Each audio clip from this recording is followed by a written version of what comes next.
نے ہمیں انسان بنایا ہے، اور انسان میں بھی اللہ تعالیٰ نے ہماری عقل کو سلامت رکھا۔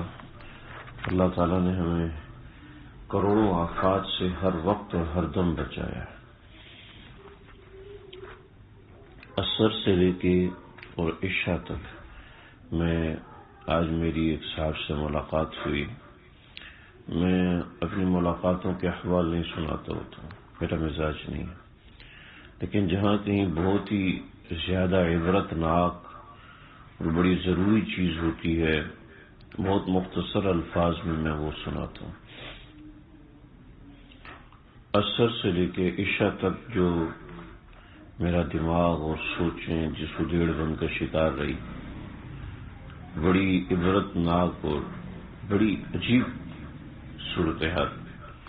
ہزاروں لوگوں سے ملا ہوں، ہزاروں لوگوں سے بات چیت ہوئی، لیکن ایسے واقعات دماغ اور ذہن پر اثر چھوڑ جاتے ہیں۔ پاکستان میں ایک بہت بڑی کمپنی ہے، اس کے فاؤنڈر یعنی وہ فیملی فاؤنڈر ہے، اور یہ اس فیملی میں بھی بیسک آدمی یہ تھا، یعنی فاؤنڈر۔ میں نام نہیں بتا سکتا اس کمپنی کا، سمجھ لیں گاڑیوں کی کمپنی، اور ہزاروں ایکڑ پر ان کے شو رومز اور فیکٹریاں، اتنے بڑے آدمی ہیں، اور یعنی اتنی بڑی شخصیت کہ پاکستان جاپان ایسے جانا جیسے ہم یہاں سے مسجد جاتے ہیں۔ ظاہر بات ہے گاڑیوں کا کانٹریکٹ ہے تو جاپان کے ساتھ ہی ہوگا، اور مینوفیکچرنگ ہے، اور یہ کمپنی فلاں شہر میں فلاں ملک میں یہاں سے جاپان سے امریکہ سے فرانس سے جرمنی سے یہ کرتے رہتے، اتنے شو روم پوری دنیا میں آؤٹ لیٹس اور کام کر رہے۔ میں نے اسے روتے ہوئے، چیختے ہوئے، چلاتے ہوئے دیکھا۔ اللہ کا دیا بہت کچھ تھا اور ابھی بھی ہے، یہ ختم ہی نہیں ہو رہا۔ اتنا لوٹا دھاڑی مچنے کے بعد بھی کروڑوں میں موجود ہے، لیکن جس طریقے سے میں بھاگ کر آیا ہوں، وہ بندہ میرا ہاتھ پکڑ رہا ہے، اللہ کے واسطے نہ جاؤ، اللہ کے واسطے، اللہ کے لیے نہ جاؤ، ایسا۔ میں بھی یہاں سے دسترخوان بچھاؤں گا، وہاں تک جائے گا، یعنی ایک اشارہ کروں گا، اتنے لوگ آئیں گے، سب کھائیں گے فلاں، لیکن آپ چھوڑ کے نہیں جاؤ۔ یعنی دماغی حالت ایسی ہو گئی ہے کہ وہ ایک اجنبی بندے کو روک رہا ہے، اس کا ہاتھ پکڑ رہا ہے، کچھ بیماری ہو جاتی۔ ہمیں اللہ نے کتنی بھی فہم دی ہو، کتنی بھی سمجھ دی ہو، کتنے بڑے بڑے نیکی کے کام کیے ہوں، کتنے بڑے بڑے برائی کے کام کیے ہوں، بالکل اکڑنا نہیں چاہیے۔ اللہ کے سامنے ہماری کوئی حیثیت، قیامت کے دن اللہ کے سامنے جب انسان کھڑا ہو، کأنہ بزج، وہ اللہ کے سامنے ایسے کھڑا ہوگا۔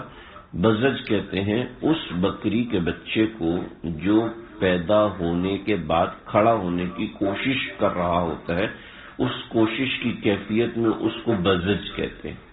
ہم تو اردو زبان میں اس کو لیلا کہتے ہیں نا، یہ پنجاب اردو میں پتہ نہیں ہے، لیلا کہتے ہیں اس کو، لیکن وہ جو لیلا جب پیدا ہوتا ہے نا، جب وہ پیدا ہوتا ہے، پیدا ہوتے وقت وہ جب اٹھ کے کھڑا ہوتا ہے، اس کی ٹانگیں کانپ رہی ہوتی ہیں اور اٹھنے کی کوشش کرتا ہے، انہو بزج، عربی میں اس کو بزج کہتے ہیں۔ تو انسان اللہ کے سامنے جب کھڑا ہوگا تو ایسے کھڑا ہوگا کہ انہو بزج، جیسا کہ وہ بکری کا بچہ ہے۔ اللہ، انسان بے بس، خلق الانسان ضعیفا، خلق الانسان ضعیف، بچوں کی طرح سمجھانا پڑ رہا ہے، بچوں کی طرح بات کرنی پڑ رہی ہے، بچوں کی طرح رو رہا ہے، کیوں رو؟ مجھے پیشاب آیا، ایسی بے بسی انسان ایسا بھی اور ہے جوان، کوئی اتنا بڈھا آدمی تو ہے، جوان 40 سے 45 ایئرس کے درمیان عمر، ایک نمونہ ہے عبرت کہ یہ اس لیے نہیں کہ اس نے کوئی برے کام کیے ہیں، یہ اللہ تعالیٰ دنیا میں دکھاتے ہیں کوئی کتنا بھی فہیم اور کتنا بھی بڑا علم کا حامل ہے، وہ کبھی اپنے علم پہ اکڑ نہ کرے، کبھی اپنی فہم پر اکڑ نہ کرے، کبھی اوپر بیٹھنے سے کوئی عزت نہیں ہوتی اور کبھی نیچے بیٹھنے سے انسان کی بے عزتی نہیں ہوتی۔ ابھی ایک صاحب سونار جولر، بہت بڑے جولر، میرے دوست جاننے والے، وہ آئے تو کوئی بات ہوئی تو ان کو پریشان تھے کسی بات پر، تو ان کو میں نے جو بات عرض کی وہ آپ سے نقل کرتا ہوں۔ اور اسی طریقے سے میرے جاننے والے ساتھی وہ بڑے پریشان تھے، مجھے کہنے لگے جی ابا کی فیکٹری ہے لیکن میرے ساتھ یہ معاملات ہیں، مجھے یہ پریشانی ہے، تو یہ ہمارے ساتھ ایسا کیوں ہے؟ تو انہی دنوں میں نے سورہ مطففین کا درس دیا تھا، اس میں بڑی خوبصورت بات علامہ قاضی ثناء اللہ پانی پتی رحمۃ اللہ علیہ نے نقل فرمائی اور معرف القرآن میں مفتی شفیع صاحب نے نقل فرمائی۔ یہ کافی ساری تفسیروں میں نے دیکھا، جس کا میں خلاصہ بتاتا ہوں۔ وَأَمَّا الْإِنسَانُ إِذَا مَا ابْتَلَاهُ رَبُّهُ فَأَكْرَمَهُ وَنَعَّمَهُ فَيَقُولُ رَبِّي أَكْرَمَنِ أَمَّا إِذَا مَا ابْتَلَاهُ رَبُّهُ فَأَكْرَمَهُ، اللہ اس کو بڑا پیسہ دے رہے ہیں، وَنَعَّمَهُ، مال و دولت بھی دے رہے ہیں، اولاد بھی دے رہے ہیں، فَيَقُولُ رَبِّي أَكْرَمَنِ، کہتے ہیں اللہ نے میرے پہ بڑا کرم کیا، اللہ نے میرے پہ بڑا کرم کیا۔ وَأَمَّا إِذَا مَا ابْتَلَاهُ فَقَدَرَ عَلَيْهِ رِزْقَهُ، اس کی روزی تنگ کر دی، فَيَقُولُ رَبِّي أَهَانَنِ، کہتے ہیں میرے اللہ نے تو مجھ سے روزی چھین لی، میرے اللہ نے تو میرے ساتھ یہ کر دیا، میرے اللہ نے میرے ساتھ وہ کر دیا۔ یہ حضرات فرماتے ہیں کسی کے پاس مال و دولت کا آ جانا یہ اس بات کی دلیل نہیں ہے کہ اللہ راضی ہے، اور کسی سے مال و دولت کا چھن جانا یہ اس بات کی دلیل نہیں ہے کہ اللہ ناراض ہے، بالکل اس بات کی دلیل نہیں۔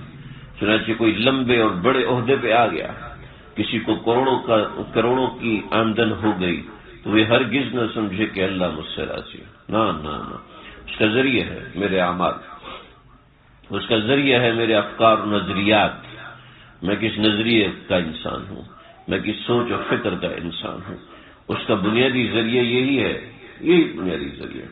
تو چاہیے انسان کو، انسان اللہ کا فرما بردار، میں اور مجھے، ہم سب کو چاہیے ہم اللہ کے شکر گزار بندے بنے، کہ اللہ کو اپنے بندوں سے بہت شکوہ ہوتا ہے کہ میرے بندے میرا شکر ادا نہیں کرتے، میرے بندے میرا شکریہ ادا نہیں کرتے، اور ناشکری اللہ کو سخت ناپسند، سخت ناپسند، شدید ناپسند ہے۔ اب دیکھیں سفر میں بہت سے لوگ ملتے ہیں، حضر میں بہت سے لوگ ملتے ہیں، عام حالات میں ملنے والے آپ سے بہت سے لوگ ہوتے ہیں، ہر ایک سے ملتے ہیں۔ آپ ہمیشہ اس بندے کو یاد رکھتے ہیں جو آپ کے ساتھ ایک عمدہ اخلاق سے ملا ہوتا ہے اور وہ آپ کا شکر گزار ہوتا ہے۔ خود اللہ کے اتنے شکر گزار کا کیا مطلب ہوتا ہے؟ شکر گزار کا ایک مطلب یہ ہوتا ہے آپ کا بہت شکریہ، یہ شکر گزار، یہ بھی شکر گزار۔ شکر گزار کا ایک مطلب یہ ہوتا ہے کہ وہ آپ نے جو اس کے ساتھ اچھائی کی اس کے جواب میں آپ سے اچھائی کرے، ایک شکر گزاری یہ ہوتی ہے۔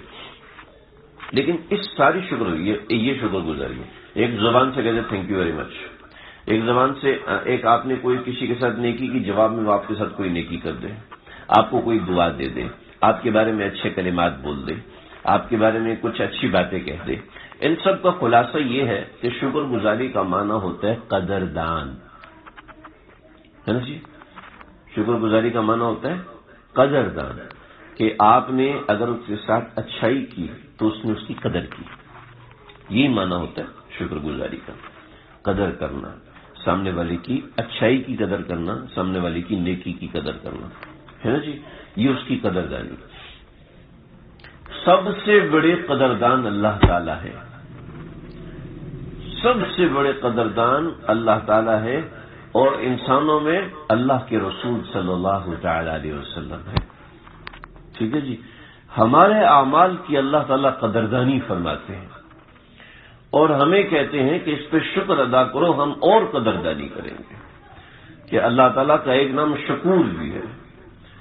روایتوں میں واقع آتا ہے، بنی اسرائیل میں ایک شخص تھا، بنی اسرائیل میں بھی یہی طریقہ کار تھا، جب کسی انسان کو کوئی انسان فوت ہو جاتا تو اس کا اصل طریقہ کار اس کو دفن کرنا ہی تھا۔ ابتدا سے ہی انسانوں کا جو فطری طریقہ کار ہے، اس کے انتقال کے بعد کی رسومات کا، اس کو زمین میں دفن کرنا ہے، یہ ابتدا سے طریقہ کار ہے۔ کہ کچھ ضعیف روایات میں ایسا آتا ہے کہ اللہ رب العزت نے انسان کی مٹی جو ہے وہ زمین سے اٹھوائی تھی، اور جب انسان فوت ہوتا ہے تو اپنی ہی مٹی میں واپس چلا جاتا ہے، جس زمین سے وہ کا وہ حصہ بنا ہوتا ہے۔ اس لیے ہم دعا کرتے ہیں اللہ ہمارا مدفن جو ہے وہ مدینے کو بنانا، کہ ہو سکتا ہے ہماری مٹی بھی وہیں سے اٹھی ہوئی ہو جہاں سے آپ صلی اللہ علیہ وسلم کی مٹی ہے، وہ اس کا قرب جو ہے وہ ہمیں نصیب ہو جائے، اس مٹی کا قرب ہم سب کو بھی نصیب ہو جائے۔ اس لیے آپ نے فرمایا کہ سب سے پہلے اٹھوں گا، اہل بقیع کی شفاعت کروں گا، اس کے بعد پھر جاؤں گا مکہ کی طرف اور جنت المعلی والوں کی شفاعت کروں گا۔ تو یہ قدردانی ہی ہے۔ تو بہرحال اللہ رب العزت نے جب آدم علیہ السلام کے 2 بیٹوں کا قصہ سنایا، تو جب دونوں بیٹوں میں سے ایک بیٹے نے دوسرے بیٹے کو، قابیل نے حابیل کو قتل کیا ہے، تو حابیل ہلاک ہوئے، اور ہلاک ہونے کے بعد اللہ رب العزت نے ایک کوے کو بھیجا، اور کوے نے اپنے دوسرے کوے کو مارا، اور مارنے کے بعد اس نے چونچ کے ذریعے سے زمین کھودی، اور زمین کھود کے دوسرے کوے کو اس زمین کے اندر دفن کر کے مٹی اوپر ڈالی۔ تو یہ طریقہ کار اس نے سکھایا۔ تو کہنے لگا کہ میرا کتنا ہی برا ہے کہ میں اس غراب کی مثل بھی نہ ہو سکا، کہ جتنی عقل اس غراب کو ہے، اس کوے کو ہے، اتنی عقل بھی مجھے نہ آ سکی کہ میں اپنے بھائی کو اس طریقے سے فَأُوَارِ سَوْءَةَ أَخِي، کہ میں اپنے بھائی کی لاش کو میں چھپا سکتا، مجھے اتنی بھی عقل نہیں آئی۔ تو اللہ رب العزت نے شروع سے ہی انسانوں کے اندر یہ طرہ اور طریقہ کار رکھا ہے۔ اب اس میں دونوں بھائی، جو دونوں بھائیوں کا قصہ اللہ نے قرآن میں سنایا ہے، ان دونوں بھائیوں میں بھی کیا تھا؟ ایک کے مزاج میں شکر گزاری تھی، کہ اس کو جو اللہ نے نعمتیں دی ہوئی تھی، اس نعمت کی اس نے قدر کی، اور اس نعمت کی قدر میں سے اچھی چیز اللہ رب العزت کے ہاں قربان کی، اس لیے وہ مینڈا قبول ہو گیا۔ اور جس نے اپنے سامان میں سے خراب چیزیں کہ اس کو اللہ کی طرف سے آگ نے جلانا ہے، تو جلانے کے لیے میں اچھا مال کیوں دوں؟ سوچ اس کی کیسی تھی؟ بچت والی سوچ تھی، بچت والی سوچ تھی۔ لیکن بچت والی سوچ کو اللہ رب العزت نے ایک طرف اٹھا کے پھینک دیا، ایک طرف پھینک دیا کہ نہ بھائی، ہمیں تمہاری اس سوچ کی ضرورت نہیں، ہمیں تمہارے اس نظریے اور اس خیال کی ضرورت نہیں ہے، ہم یہ سوچتے ہیں کہ تم ہمارے بارے میں کیا سوچتے ہو۔ تو دوستو، ہمارا تعلق اللہ سے قدردانی والا ہونا چاہیے، کہ اللہ کا شکر گزار بندہ بنے۔ جب اللہ کا شکر گزار بندہ بنتا ہے تو اللہ رب العزت کو ایسے بندے پہ بڑا پیار آتا ہے۔ اللہ بہت پیار کرتے ہیں اس بندے سے جو بندہ اللہ کا شکر گزار بنتا ہے۔ تو اللہ تعالیٰ نے جو نعمتیں دی ہیں، اللہ رب العزت نے جو دولت دی ہے، مال دی ہے، علم دی ہے، عقل دی ہے، فہم دی ہے، شکل دی ہے، صورت دی ہے، بولنے کا طریقہ، سلیقہ، جو کچھ بھی دی ہے، اس پر شکوہ گناہ نہ ہو، شکوہ گناہ نہ ہو، بلکہ اللہ کا شکر ادا کرنے کی کوشش کریں۔ نبی اکرم صلی اللہ علیہ وسلم کا فرمان ہے کہ عورتیں زیادہ جہنم میں جائیں گی۔ کیا وجہ ہے؟ صاف وجہ اس لیے کہ وہ اپنے شوہروں کی ناشکری کرتی ہیں، صاف وجہ بتائی۔ اب اس میں یہ مطلب نہیں کہ عورتیں ہی جہنم میں جائیں گی۔ اب جو شخص ناشکرا ہوگا اس کے لیے اللہ رب العزت کا یہ ٹھکانہ ہے۔ تو اللہ رب العزت انسان کے اعمال کے قدردان ہے۔ بنی اسرائیل کا ایک قصہ ہے، بنی اسرائیل میں بھی یہی طریقہ کار تھا کہ جب کوئی انسان دفن ہوتا کا انتقال ہوتا تو اس کو بھی دفن کیا جاتا۔ روایت بخاری کی ہے، نبی اکرم صلی اللہ علیہ وسلم نے فرمایا کہ ایک آدمی تھا، اس کے نام اعمال کو قیامت کے دن تولا جائے گا۔ جب اس کے نام اعمال کو تولا جائے گا تو اس کے نیکی کا پلڑا ہلکا ہو جائے گا اور برائی کا پلڑا بھاری ہو جائے گا۔ تو پھر کیا ہوگا؟ پھر یہ آسمان سے کچھ مٹی کی تھیلیاں نیچے گریں گی، اور جیسے مٹی کی تھیلیاں نیچے گریں گی تو اس کے نیکی کا پڑا نیچے آتا آتا آتا نیچے جھک جائے گا، برائیوں کو پلڑا اوپر چلا جائے گا. تو وہ پوچھے گا کہ ما ھذا یا رب، اے پروردگار یہ کیا ہے؟ تو اللہ رب العزت فرمائیں گے ھذا کف تراب، ھذا کف تراب، یہ مٹی کی وہ مٹھیاں ہیں، القیتہ علی قبر مسلم، جو تو نے کسی مسلمان کی قبر پر ڈالی تھی، ہم نے وہ مٹی بھی قبول کر رکھی تھی، وہ مٹی بھی ہم نے قبول کر رکھی تھی، آج ہم نے تیرے نامہ اعمال میں ڈال دی. تو اللہ رب العزت تو ایسے قدردان ہے، اللہ رب العزت ایسے قدردان. چنانچہ ہم اپنے اعمال کے اوپر توجہ دیں، اپنے اعمال میں شکر گزاری کا مزاج پیدا کریں، اپنے معمولات میں شکر گزاری کا مزاج پیدا کریں. جب شکر گزاری کا مزاج پیدا ہوگا تو یقین کیجئے یہ اپنی زندگی کا ایک رخ بدلی ہوتا محسوس ہوگا. یہ کہتے ہیں جب آپ دیندار بن جائے تو مشکلات ختم ہو جائے. دیندار بننے سے مشکلات ختم نہیں ہوتی، ایک پکی بات ہے. دیندار بننے سے مشکلات ختم نہیں ہوتی. جیسے آپ ڈاکٹر بن جاؤ تو ڈاکٹر بن جائیں گے تو آپ کے گھر میں پیسے آنا شروع ہو جائیں گے. پائلٹ بن جائے تو آپ کے گھر میں پیسے آنا شروع ہو جائیں گے. کیوں جی؟ نہیں جی، جب آپ پائلٹ بن کے جائیں گے، کام کریں گے، اس کام کے اندر جو مشکلات آئیں گی ان مشکلات کا سامنا کریں گے. ان مشکلات کا سامنا کرنے کے بعد آپ کو جب تنخواہ ملے گی تو پیسے ملیں گے، آپ تو آپ امیر ہو گئے، تو آپ کے پاس پیسہ آئے گا، آپ دولت مند شمار ہو گئے. تو اس پیسے کو صحیح طریقے سے آپ استعمال کریں گے، یوٹیلائز کریں گے، تب وہ پیسہ آپ کو امیر بنائے گا نا. اس کا ایک پورا پروسیجر ہے، طریقہ کار ہے نا. اس طریقہ کار کے مطابق چلیں گے تو آئے گا، اگر نہیں چلیں گے تو کبھی بھی نہیں آ سکتا، چاہے کچھ بھی ہو. ایسے ہی زندگی گزارنے کا بھی ایک طریقہ کار ہے، اس طریقہ کار کے مطابق چلیں گے تو وہ سب آئے گا نا.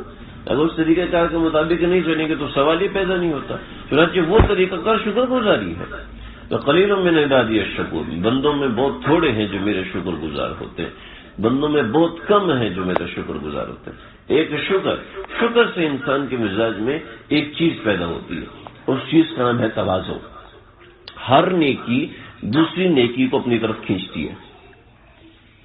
جو نیکی اپنائیں گے وہ نیکی دوسری نیکی کو کھینچے گی. دیکھیں میاں بیوی میں جو جھگڑے ہوتے ہیں ان جھگڑوں کی بنیادی وجہ اکڑ ہوتی ہے، اور اکڑ پیدا ہوتی ہے ناشکری کی وجہ سے. ٹھیک ہے جی، میاں بیوی کے جھگڑے بنیادی ہوتے ہیں. جب میاں بیوی آپس میں جھگڑتے ہیں تو شوہر صاحب باہر جھگڑتے ہیں، عورت اپنے جاننے والوں میں جھگڑتی ہے، اور پھر وہاں سے مسئلے جب بھی کسی آدمی کی لڑائی ہوتی ہے تو کیا کہتے ہیں، لڑکے آئے گھر سے، تو کوئی گھر سے لڑکے آئے یا اس کی سن لو، اس کی گھر میں کوئی نہیں سنتا، آپ اس کی سن لو. ایسے ہی ہوتے ہیں. اللہ اکبر. ہمارا ایک ساتھی تھا ضیاء بھائی، تو ایک دن کہنے لگا، ہم سارے بیٹھے ہوئے تھے، نثار بھائی بیٹھے، فیض بھائی بھی بیٹھے ہوئے تھے، تو کہنے لگے یہ جو لوگ میاں بیوی والے لطیفے سناتے ہیں تو کیا یہ سچے ہوتے ہیں؟ یہ سچے ہوتے ہیں یا پھر ایسے ہی لوگ ہنسانے کے لیے کرتے ہیں؟ تو جب ان کی شادی کا ہم ولیمہ کھا رہے تھے تو ہم نے پھر آپس میں کہا، ضیاء بھائی آپ ہی نے فرمایا تھا نا کہ جو میاں بیوی والے لطیفے سنا رہے ہوتے ہیں تو وہ سچے ہوتے ہیں کہ نہیں؟ آپ کو انشاءاللہ قریب پتہ چل جائے گا. اللہ اکبر. وہ بیوی جو ہے نا وہ پکوڑے بنا رہی تھی تو شوہر کو ایک پکوڑا دیا تو وہ پکوڑا صحیح نہیں بنا. تو شوہر نے پکوڑا اٹھا کے کھایا تو اس میں مرچی زیادہ تھی یا نمک زیادہ تھا. وہ بیچاری اتنی محنت سے پکا رہی ہے، اتنی محنت سے کوشش کر رہی ہے کہ تم میں ایک چھوٹی سی تعریف ہی کر دو، لیکن وہ اس نے صاف بول دیا کیسے پکوڑے بنائے بھلا وغیرہ وغیرہ، کچھ اس طرح کی باتیں کی. جب اس طرح کی باتیں کی تو بیوی کو چڑھا غصہ. اس نے کہا یا اللہ یا تو میں مر جاؤں. اب اگلا جملہ کیا ہے، کیا یہ مر جائے؟ تو شوہر کو آیا، اس نے مکہ لے رہا ہے تو کہا یا ابھی میں ہی مر جاؤں. اللہ. تو کیا ہوتا ہے جب میاں بیوی میں جھگڑا ہوتا ہے نا تو باہر جھگڑے ہوتے ہیں، مزاج خراب ہوتا ہے، حالات خراب ہوتے ہیں اور بہت سے معاملات ہوتے ہیں، اس کی بھی بنیاد ناشکری ہے. سمجھ رہے؟ جہاں اولاد کی تربیت خراب ہوتی ہے، جہاں اولاد بری ہوتی ہے، یہ بچے بیٹھے نہیں کہنا چاہیے لیکن میں بات آ گئی تو میں بتاتا ہوں کہ ان کے بھی کام آئے گی. جہاں اولاد خراب ہوتی ہے وہاں اولاد کی ناشکری ہوتی ہے. میں نے سفر میں اپنے چند ایک ساتھیوں کی زندگی کا مشاہدہ کیا کئی اسفار میں. انہوں نے اپنے بچوں کی کیسے تربیت کی. میں بتاؤں، میں کالر پہننے کا مجھے بہت شوق تھا. میں مدرسے میں پورا سال گزارے، میں نے کالر نہیں چھوڑوں گا، یہ والے کپڑے یہ میں نہیں چھوڑوں گا. مجھے بڑا شوق تھا، اتنا اسٹائل والے اور یہ وہ شوق تھا. میں یہی پہنوں گا، اور اس طرح طرح کی ٹوپیاں پہننا اور اس کے اوپر خرچے کرنا مجھے بڑا شوق تھا، میں کرتا تھا. اب یقین کیجئے مجھے ایک عالم دین نے سمجھایا، مجھے بہت سنے بھی سمجھایا تھا. وہ سمجھاتے تھے نا، میں یوں کرنا شروع کر دیتا تھا. ہمارے پنجاب میں ہوتے ہیں نا، وہ ہاتھ گھماتے ہیں، ہاں بولی جاؤ بولی جاؤ. میں ایک کان سے سنوں دوسرے کان سے نکالتا ہوں. یقین کیجئے میں ایسے ہی کرتا تھا. انتہائی ڈھیٹ قسم کا آدمی، ڈھیٹ تو اڈیٹ قسم کا. چھڑے ادھر ہے بولیوں کی باتیں چھوڑو، آ تو گیا ہوں، ٹھیک ہے دیکھ لیں گے کوئی نہ. اب یقین کیجئے مجھے جس چیز نے قابض کیا، اس چیز نے دلی طور پہ متوجہ کیا. ایک دو استاد غصے بھی ہو گئے اور ڈنڈا بھی اٹھا لیا. مجھے پورے اسکول میں میرے اوپر کوئی ڈنڈا، یہ کون ہوتے ہیں ڈنڈا اٹھانے والے؟ میں نے نہیں پڑھنا، میں جا رہا ہوں. خیر، تو اس وقت میری ایک عالم دین سے ملاقات ہوئی. انہوں نے مجھے کچھ بھی نہیں کہا بیٹا ایسے کرنا ہے، ٹھیک ہے. اور باہر نکل کر اس نے مجھے یوں گلے سے پکڑا، گردن میں ہاتھ ڈالا. کہتے میں نے ان کو سمجھا دی یہ بہت زبردست آدمی ہے، یہ ایک ایک کر کے دیکھنا کیسے عمل کرے گا، آپ سب لوگ حیران رہ جاؤ گے. اور آپ یقین کیجئے میں نے ان کے سامنے صحیح کپڑے پہننا شروع کر دیے، ٹھیک ہے. اور جب ان کے سامنے صحیح پہنتا میں نے یہ کیا منافق ہے، آدھے کے سامنے آدھے کپڑے تیرے ایسے ہیں آدھے تیرے ایسے ہیں، چلو اب سے ایسے کیا کیا. یعنی جس کو سارے مل کے سیدھا نہ کر سکے، دو جملے تعریف کے، دو بول تعریف کے، یہ بہت اچھا بچہ ہے، یہ بہت اچھا آدمی ہے، یہ بہت ہی اچھا انسان. دو جملے سے. ارے شریعت نے کیا ہے؟ شریعت نے کہا ہے لعنت اللہ علی الکاذبین، اللہ جھوٹے پر لعنت کرتے ہیں، لعنت کرتے ہیں، لعنت کیا جھوٹے پر. لیکن یہاں جب تربیت کا موقع ہے تو جھوٹ بولنا ثواب ہے. یہاں جھوٹ بولنا ثواب ہے، یہاں جھوٹ بولنا فرض ہے. کہاں؟ جب بیوی کی تربیت کر رہے ہو. اللہ کے نبی کے سامنے وہ صحابی ہے، صحابی نے ایک قصہ سنایا تو یا رسول اللہ میں نے یہاں پر اپنی بیوی کو منانے کے لیے جھوٹ بول دیا. اب ان کا انداز ایسا کہ آپ صلی اللہ علیہ وسلم جب ہنستے تھے نا تو آپ صلی اللہ علیہ وسلم کے کبھی بھی دانت مبارک نظر نہیں آئے، ہمیشہ تبسم فرمایا اور تبسم فرمانے کے بعد بس. تو ہمارے اکابرین فرماتے ہیں کہ آج کے زمانے میں ہنسنا بولنا آج کے زمانے میں ضروری ہے. سن 2000 سے پہلے ہمارے اکابرین کا یہ طریقہ تھا، بس مسکرانے سے زیادہ نہیں. اس کے بعد سے جب دیکھا حالات کتنے خطرناک ہو چکے ہیں تو ہمارے حکیم اختر صاحب رحمۃ اللہ علیہ کے ہاں باقاعدہ ہنسی کی مجالس ہوتی تھی، اور پھر یہی مجالس کئی دیگر مشائخ کے سامنے ہوئی اور بہت سے مشائخ نے توصیف فرمائی کہ آج کے زمانے میں ہنسنا ہنسانا آج کے زمانے میں یہ بہت ضروری ہے، کیونکہ حالات اور معاملات اور عجیب قسم کی چیزیں لوگوں میں ہو رہی ہوتی ہیں. تو بات میں سنا رہا تھا آپ حضرات کو. ٹھیک ہے، آپ صلی اللہ علیہ وسلم کے پاس میں بتا رہا تھا کہ انہوں نے اپنی بیوی کی تعریف ایسے کی، اپنی بیوی کے سامنے ایسے تعریف کی اور کچھ ایسے کلمات کہے، یعنی کچھ انہوں نے کہا جو قرآن پڑھ کے سنا ہوگا تم واقعہ. تو انہوں نے اس وقت تو قرآن پڑھنا جائز نہیں تھا، تو انہوں نے اپنی طرف سے عربی اشعار پڑھ کے سنا دیے قرآن کی طرز پر. تو آپ صلی اللہ علیہ وسلم اتنا ہنسے کہ آپ کی داڑھی مبارک نظر آئی. حضرت علیہ الصلوۃ والسلام اس موقع پہ اگر وہ وہاں پر جھوٹ بولنے کی اجازت نہ ہوتی تو آپ کیسے ہنستے؟ نہیں، جھوٹ جیسا صریح گناہ، اکبر الکبائر، سب سے پہلے گناہ ہے، سب سے بڑا گناہ شرک کرنا، اس کے بعد دوسرا بڑا گناہ ہے قتل کرنا، اس کے بعد تیسرا بڑا گناہ ہے جھوٹ بولنا۔ جھوٹ بولنا اکبر الکبائر ہے، اور اکبر الکبائر میں سب سے پہلے شرک، اس کے بعد قتل، اور اس کے بعد جو نمبر رکھا وہ جھوٹ بولنا رکھا، بعض روایت میں والدین کی نافرمانی رکھا، ٹھیک ہے، جھوٹ کو چوتھے نمبر پر رکھا۔ جھوٹ بولنے کو اتنا بڑا گناہ قرار دیا، لیکن اسی کو کہا کہ دوسرے کی تربیت اور اس کا دل خوش کرنے کے لیے جھوٹ بول دیا، اور اس کے اوپر شاباشی دی کہ یہاں پر جب آپ کو تعریف کرنی۔ اب بچے کی تعریف کریں، بچے کی تعریف کرنے سے اس میں حوصلہ افزائی ہوتی ہے اور وہ اپنے کام اور تربیت میں آگے بڑھتا ہے۔ تو اگر میاں اور بیوی ایک دوسرے کی تعریف میں چند کلمات کہہ دیں تو یقین کیجئے بڑے بڑے جھگڑے نبٹ جاتے ہیں، بڑی بڑی باتیں نبٹ جاتی ہیں۔ اپنے بچوں کی تربیت کے اندر ان کی تعریف، ان کی حوصلہ افزائی کی جائے چند کلمات کے ذریعے سے تو چیزیں نبٹ جاتی ہیں۔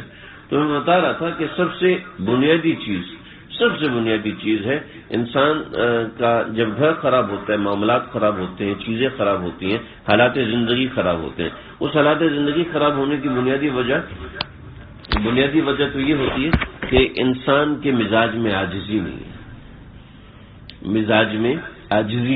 جب مزاج میں عاجزی نہیں ہوتی تو انسان وہاں پر عاجزی کے برخلاف ہے تکبر، تو تکبر میں مبتلا ہوتا ہے، اور تکبر والے اعمال اللہ رب العزت کو شدید ناپسند ہے۔ اور تکبر کیا ہے؟ یہ تکبر گناہوں کی جڑ ہے۔ غصہ تکبر سے نکلتا ہے، جہنم میں دخول تکبر سے نکلتا ہے، غیبت تکبر سے نکلتی ہے، بدگمانی تکبر سے نکلتے ہیں، تو یہ عجب تکبر سے نکلتا ہے، جاہ تکبر سے نکلتا ہے، اور ان سب چیزوں کے مجموعے سے بہت سی چیزیں ایسی بنتی ہیں کہ جس سے انسان کے مزاج میں شہوانی چیزیں پیدا ہوتی ہیں، بدنظری اور دیگر بہت سی چیزیں تکبر سے نکلتی ہیں۔ ام الخبائث جیسے شراب ہے، ایسے ام الخبائث تکبر ہے۔ جب تکبر انسان کے مزاج کا حصہ بنتا ہے، عاجزی رفع ہو جاتی ہے، اور معاملات خراب کرنے کے لیے بس اتنا کافی ہے آپ کے مزاج میں عاجزی نہ ہو۔ جیسے ہمارے والد صاحب سپورٹس میں جاتے تھے تو ان سے پوچھا، ہاں جی کیا ہوا؟ کہ جی بہت اچھا ہوا، بہترین ہوا۔ تو کیا ہوا؟ کہا الحمدللہ 2 وہ جیت گئے اور 2 ہم ہار گئے۔ کیا مطلب ہے؟ 2 وہ جیت گئے 2 ہم ہار گئے؟ ہاں ٹھیک ہے، برابر ہو۔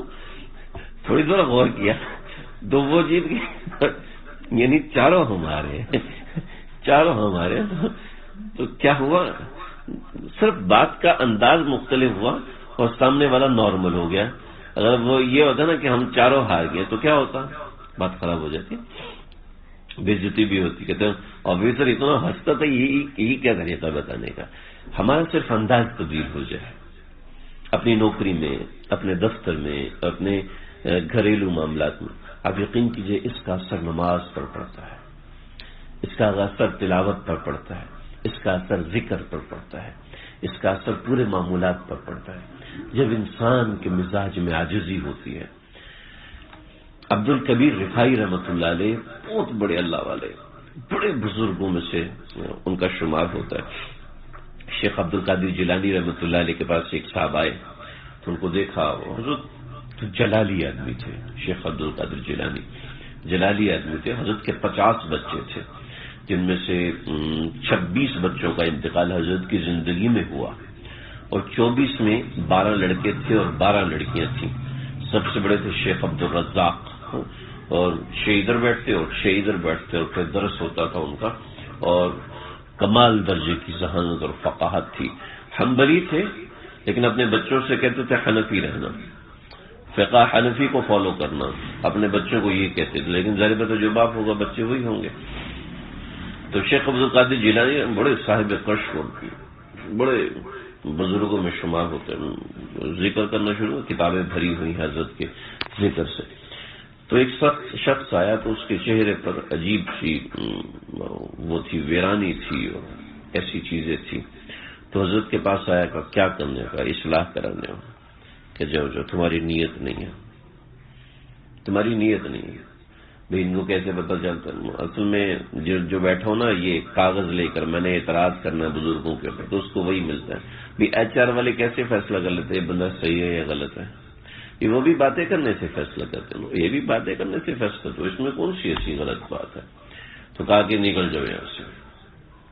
شیخ عبد القبیر رفاعی رحمۃ اللہ علیہ کے پاس گیا کہ جی حضرت آپ کے پاس ہوں. کبھی جیسا تو ہے ویسا میں ہوں، جیسے تو اپنے آپ کو گندا سمجھتا ہے ایسے میں بھی اپنے آپ کو گندا سمجھتا ہوں. اور میرے پاس 40 دن اپنے پاس رکھا، اللہ کا نام سکھایا، ذکر سکھایا، عبادات سکھائی، اور یہ سب سیکھا، اور سیکھنے کے بعد نکل گیا. خیر اس کو سنا تو مجھے یاد دلائے گا، اگر میں بھول جاؤں تو یاد دلائے گا. بادشاہ اپنے زمانے کے بہت بڑے بادشاہ تھے، بغداد، مجھے شیخ غیاث الدین یا مجھے نام اس وقت صحیح نہیں ہے، تو انہوں نے اپنے تمام گورنروں کو بلایا، ہر علاقے کا گورنر ان کے پاس آیا، اور انہوں نے تو ان کے پاس اندر آنے کے لیے جیسے آج کل ہمارے پاس کارڈ ہوتا ہے تو ان کو ایک خاص واسکٹ دی جاتی تھی کہ یہ واسکٹ جس نے پہنی ہوگی تو یہ سمجھ لے مصاحب خاص ہے کہ بادشاہ کے دربار میں جا سکتے. تو جاتے تھے، مہینے 2 مہینے 3 مہینے کے لیے جاتے تھے، 1-2 مہینہ سفر میں لگتا تھا، 3-4 مہینے بادشاہ کے پاس ضروری مشاورتیں ہوتی تھی، سب چیزیں ہوتی تھیں.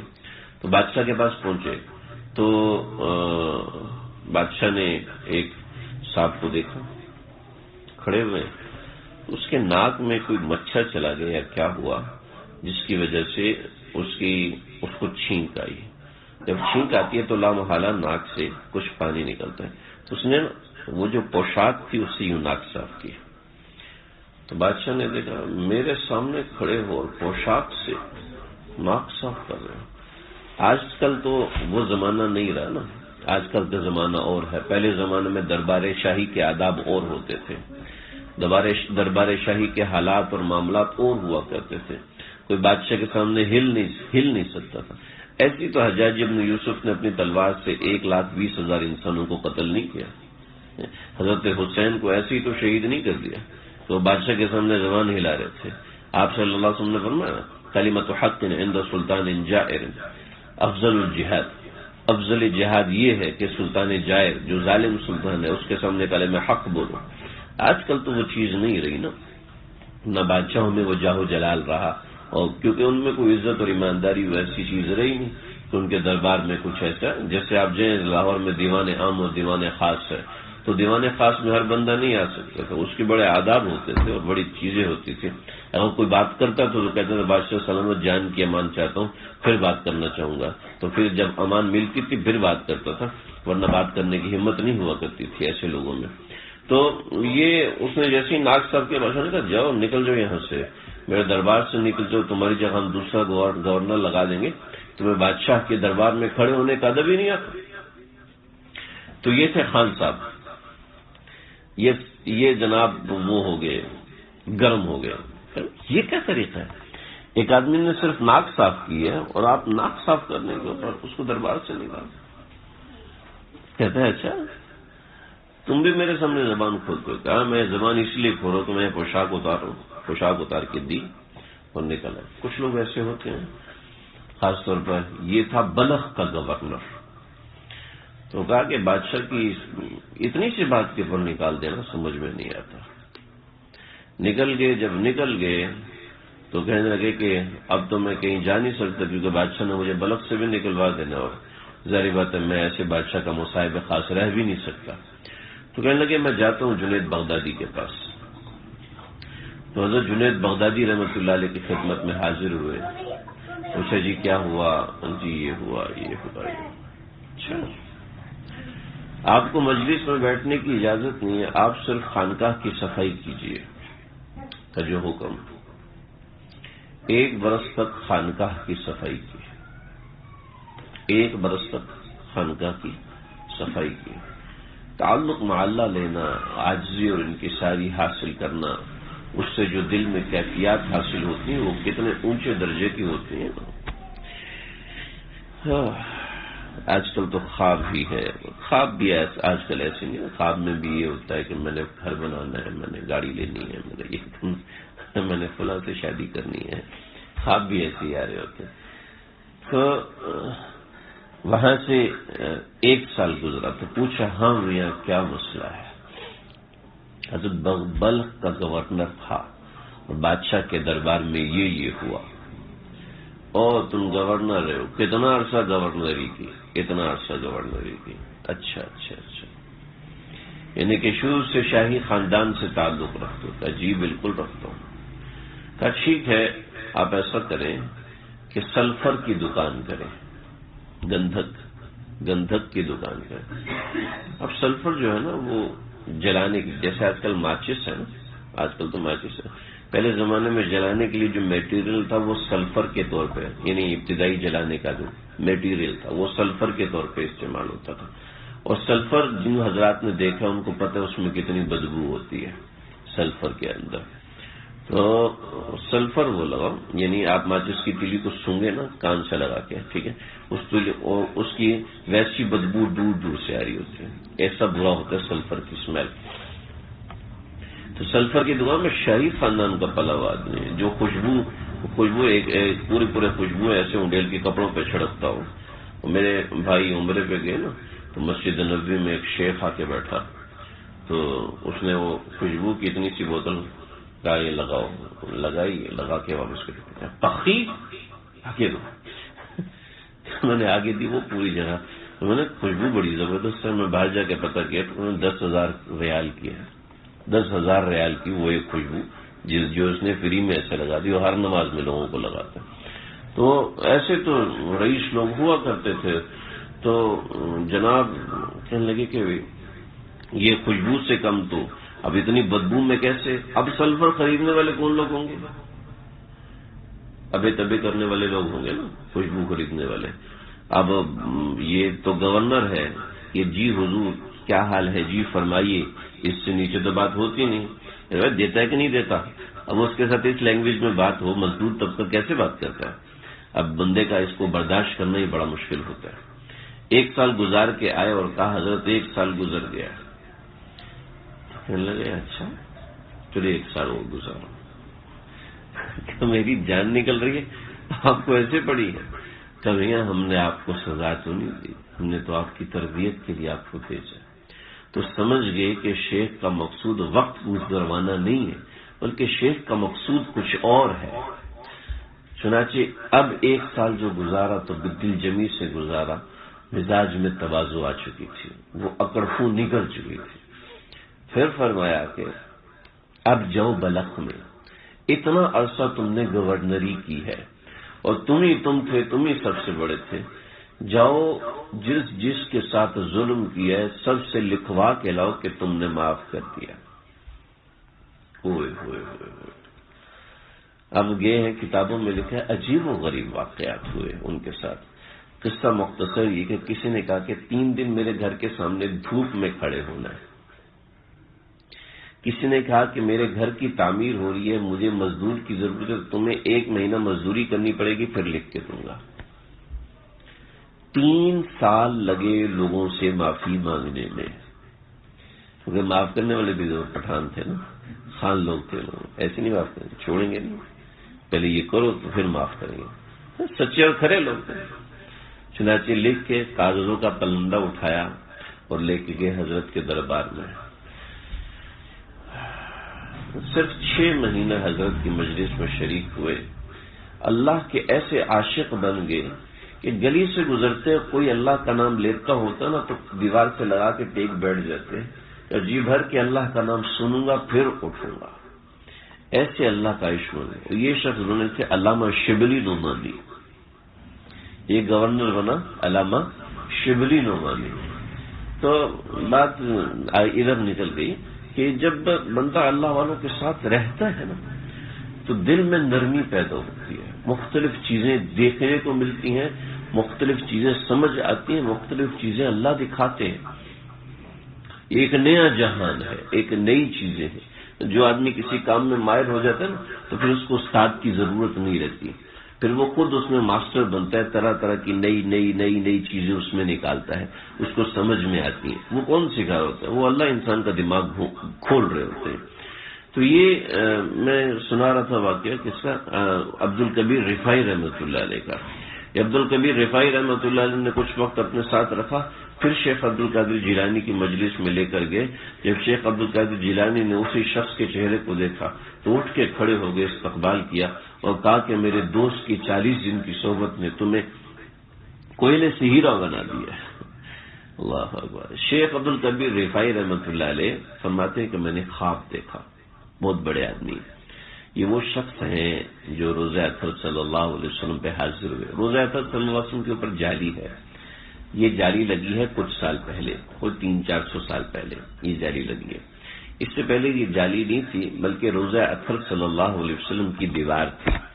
روزہ اطہر صلی اللہ علیہ وسلم کے گرد یہ 4 دیواری ہے، ٹھیک ہے۔ اس 4 دیواری کے اوپر ایک اور 5 دیواری ہے، یعنی یہ 4 دیواری ہے اور پھر یہ ایک اس طریقے سے بنا ہوا ہے، محراب ٹائپ آگے کی طرف نکلا ہوا ہے، یعنی ایک قبلے کی طرف ہے اور قبلے کے مخالف، تو یہ قبلے کے مخالف ایسے نکلی ہوئی ہے۔ تو یہ 5 دیواری ہے۔ یہ 5 دیواری وہ ہے کہ اس جگہ پر، جیسے یہ والی جگہ ہے، اس جگہ کے بالکل ساتھ آپ صلی اللہ علیہ وسلم کی قبر ہے۔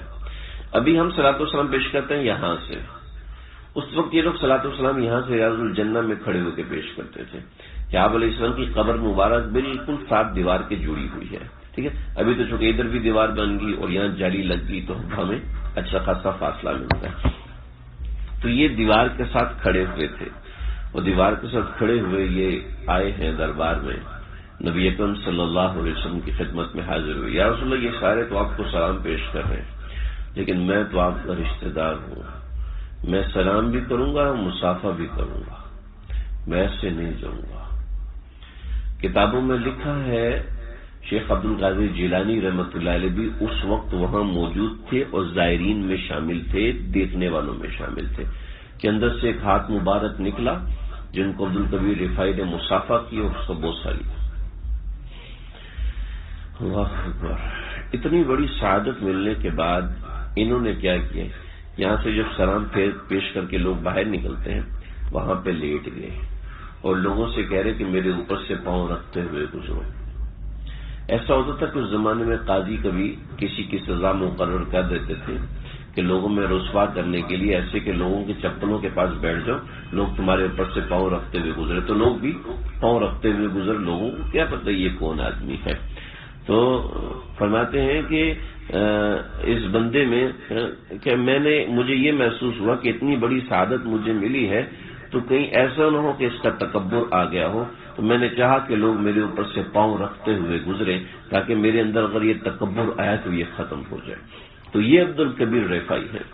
انہوں نے خواب دیکھا، کہنے لگے میں نے خواب دیکھا کہ ایک بہت اونچی عمارت ہے، یہ میں نے واقعہ سنا حضرت مفتی عبدالرؤف ستھروی صاحب سے، بہت اونچی عمارت ہے اور اس اونچی عمارت کے کچھ دروازے ہیں، ان دروازوں میں رش لگا ہوا ہے اور اتنا رش ہے کہ گزرنا ناممکن سا محسوس ہو رہا ہے۔ تو میں نے پوچھا کچھ لوگوں سے کہ یہ کیا ہے، کہ یہ جنت ہے اور یہ دروازے کہ یہ جنت کے دروازے ہیں۔ اچھا، کبھی کوئی ایسا دروازہ ہے جو خالی ہو؟ جی ہاں، کہ یہاں سے جاؤ پیچھے گھوم کے جاؤ، پیچھے ایک دروازہ جو بالکل خالی ہے۔ تو میں چلتا گیا پیچھے گیا تو دیکھا دروازہ خالی پڑا ہو، کوئی اکا دکا آدمی جا رہا ہے، وہ دروازہ بہت بڑا ہے لیکن جانے والے آدمی کوئی ایک کوئی دو کوئی ایک کوئی دو۔ تو میں نے مڑ کے دیکھا تو اس دروازے پہ لکھا تھا باب التواضع، باب التواضع، تواضع کرنے والوں کا دروازہ، یعنی جو تواضع سے رہتے ہیں ان کے لیے یہ دروازہ ہے۔ پھر بڑے دکھ سے فرمایا کہ باب التواضع سارا خالی پڑا ہوا ہے۔ ہمارے مزاج میں صرف دوسرے کی غلطیاں دیکھنا ہے، صرف دوسرے کی کمیاں دیکھنا ہے۔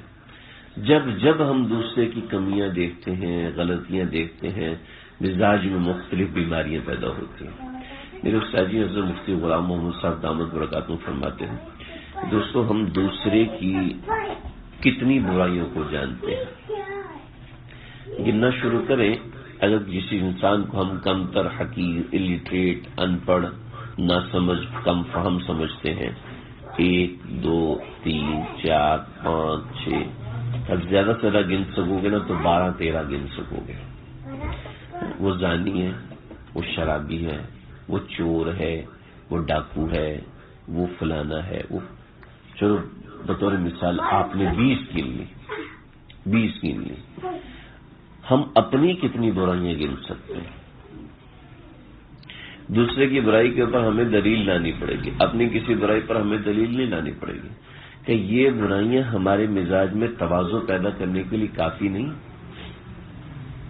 ہر کوئی دوسرے کی عیب دیکھ رہا ہے، ہر کوئی دوسرے کے دم میں ناک لگا کے دیکھ رہا ہے، خاندانی معاملات ہوں یا بیرونی معاملات ہوں، میاں بیوی کا جھگڑا ہو یا استاد شاگرد کا جھگڑا ہو.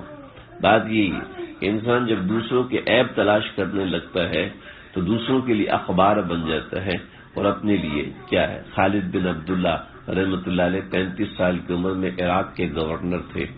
انہوں نے بادشاہ عبد الملک بن مروان کو لکھا کہ آپ کے قتل کی سازش ہو رہی ہے، آپ اس مرتبہ حج پر نہ جائیں.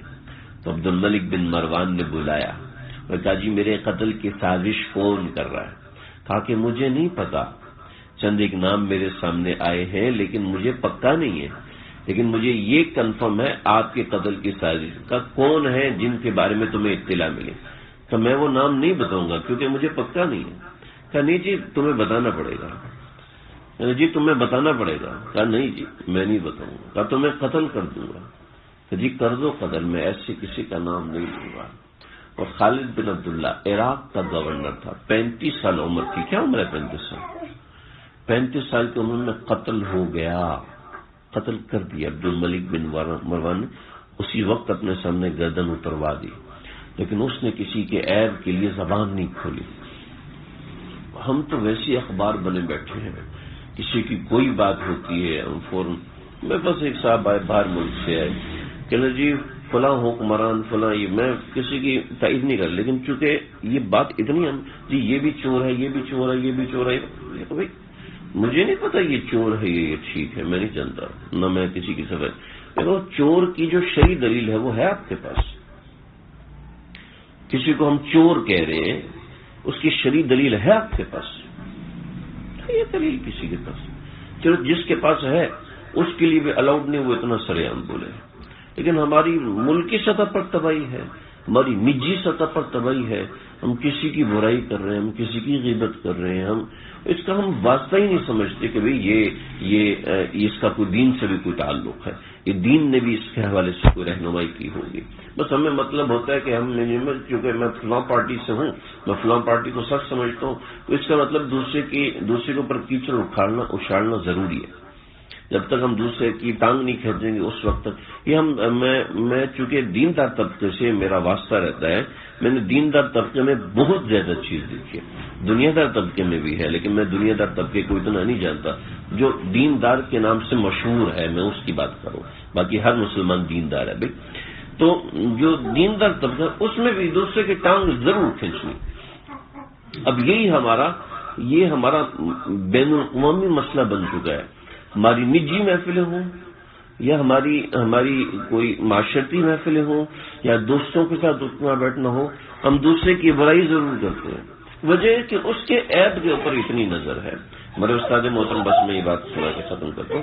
ہمارے استاد محترم فرماتے ہیں کہ میں کچھ نوجوانوں کے ساتھ تھا تو میں نے وہ کوئی بات کرنے لگے تو میں نے کہا بیٹا یہ نہ کرو یہ غیبت ہے. پھر بات کرنے لگے تو میں نے کہا بیٹا یہ نہ کرو یہ غیبت ہے، بیٹا نہ کرو. تو اس وقت موٹر وے نہیں بنی تھی. تو اسلام آباد سے کہتے ہیں لاہور ہم اترے، لاہور سے آگے کرائیبنڈ میں، تو تقریباً 7 سے 8 گھنٹے کا سفر تھا. تو 8 گھنٹے کے بعد ایک نوجوان کہنے لگا مولوی صاحب اس کا مطلب ہے کہ ہم ہر وقت کرتے ہی برائی ہیں. کہنے لگا جتنی باتوں پہ آپ نے ہمیں ٹوکا ہماری تو پورا مہینہ یہی باتیں ہوتی ہیں. اور یہ کون سا گناہ ہے؟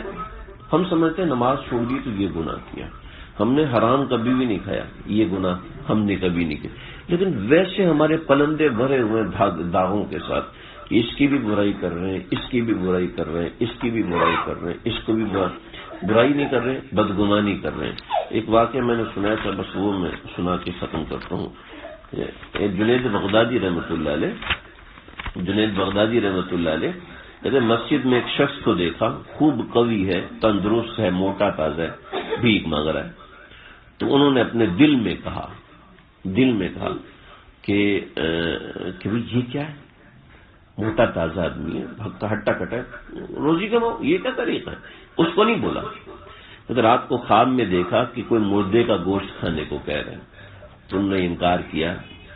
تو اس نے بندے نے کہا کہ تم نے غیبت کر کے بھی تو مردے کا گوشت کھایا تھا۔ تو کہا کہ میں نے تو کچھ کہا نہیں، زبان سے تو کچھ بولا نہیں تھا، تو غیبت تو زبان سے ہوتی ہے، میں تو دل میں کہا تھا۔ تو کہا کیا دل میں غیبت نہیں ہوتی، بلکہ اول تو غیبت ہوتی ہی دل میں ہے۔ اچھا غیبت ہے اظہار کا نام، یہ ہے بدگمانی، لیکن وہ چونکہ اللہ والے سے ان کی پکڑ ہو گئی۔ ان الکلام لفی الفؤاد وانما جعل اللسان علی الفؤاد دلیلا، بے شک جو کلام تو دل میں کرتا ہے نا، وہی زبان ترجمان بن کے نکالتی ہے۔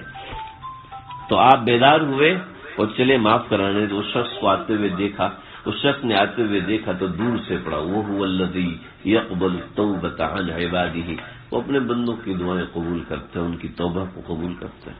تو بھائی ہمارا کام نہیں ہے کسی کے عیب کے پیچھے پڑنا، کوئی چیز ہمیں قابل اعتراض لگتی ہے ہم فوراً اس کے اوپر چلے جاتے ہیں، بھئی یہ کیوں ہوا ہے، یہ کیسے ہے، یہ کس وجہ سے۔ اپنے بارے میں سوچیں، اپنی برائیوں کو دیکھیں، جب اپنے اعمال پر نگاہ رہتی ہے تو پھر انسان کی نظر میں کوئی برا نہیں ہوتا۔ اللہ تعالیٰ مجھے آپ ہم سب کو سمجھنے کی، عمل کرنے کی توفیق عطا فرمائے۔ وآخر دعوانا الحمدللہ رب العالمین۔ بسم اللہ الرحمن الرحیم، الحمدللہ رب العالمین، والصلاة والسلام سید الانبیاء واکرم الانبیاء واشرف الانبیاء والسلام۔ ربنا تقبل منا انك انت السميع العليم وتب علينا انك انت التواب الرحيم افرغ علينا صبرا وثبت اقدامنا وانصرنا على القوم الكافرين۔ اللہ جی جو کہا سنا، کہنے والا بھی محتاج ہے، سننے والے بھی محتاج ہیں، اللہ ہم سب کی بگڑی بنا دیجیے، سب کو اپنے پیار کے قابل بنائیے۔ اللہ آپ کے راستے میں جو رکاوٹ ہے، وہ سب سے بڑی رکاوٹ ہمارے دل و نگاہ کی ہے، ہمارے دل و نگاہ پاک نہیں ہو رہے۔ اللہ اپنے نام کی برکت سے، اپنے ذکر کی برکت سے اللہ ان کو پاک فرما دیجیے۔ اے پیارے مولا، اے اللہ ہمارے دلوں کو، ہماری زبانوں کو دوسروں کے عیبوں سے پاک فرما دیجیے۔ اے اللہ ہماری زبانوں کو، ہمارے دلوں کو دوسروں کے عیبوں، دوسروں کے تذکروں، دوسروں کی برائیوں سے پاک فرما دیجیے۔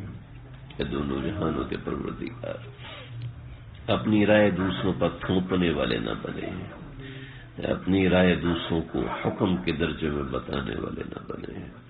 اللہ اپنے دین کی سچی فہم، دین کی سچی تڑپ ہم سب کو نصیب فرمائیے۔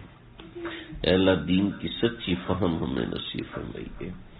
اپنا نام لیوا ہم سب کو بنا دیجیے، اپنا تعلق والا ہم سب کو بنائیے۔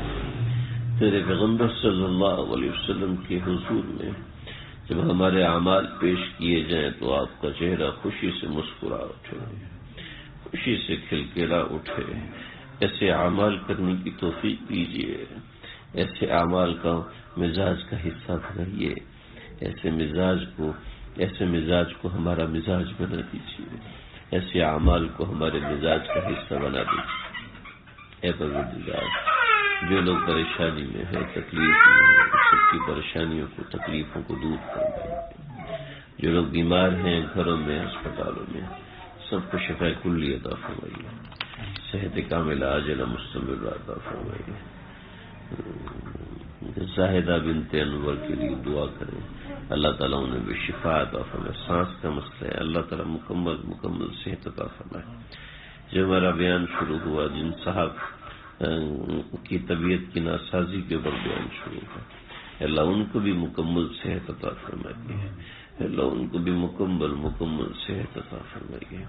جتنے بھی بیمار ہیں، لا علاج امراض میں مبتلا ہیں یا کسی بھی بیماری میں مبتلا ہیں، اللہ سب کو شفا کلی عطا فرمائیے. جو لوگ کہیں کسی وجہ سے بیمار پریشان ہیں، اللہ سب کی پریشانی دور فرمائیے. جو بے اولاد ہیں ان کو نرینہ صالح اولاد کی دولت سے نوازیے. میرے آصف بھائی کو نرینہ صالح اولاد کی دولت سے نوازیے. جو مصلحتیں ہیں، جو وجوہات آپ نے جس کی وجہ سے روک کر رکھا ہے، اے اللہ ان وجوہات کو ویسے تمام فرما دیجیے. اے اللہ اولاد کے لیے اولاد کو اپنے والدین کی نفع رسانی کا ذریعہ بنائیے. اللہ جن کو اولاد دی ہے ان اولادوں کو اپنے والدین کا فرما بردار بنائیے. ہمیں اپنے والدین کی آنکھوں کی ٹھنڈک، ان کے دل کی ٹھنڈک، اے اللہ ان کی فرما برداری کرنے والا بنائیے. اے اللہ جن جن لوگوں نے دعاؤں کا کہا ہے ان سب کی حاجات کو، اے اللہ ان سب کی پریشانیوں کو دور فرمائیے. ہمارے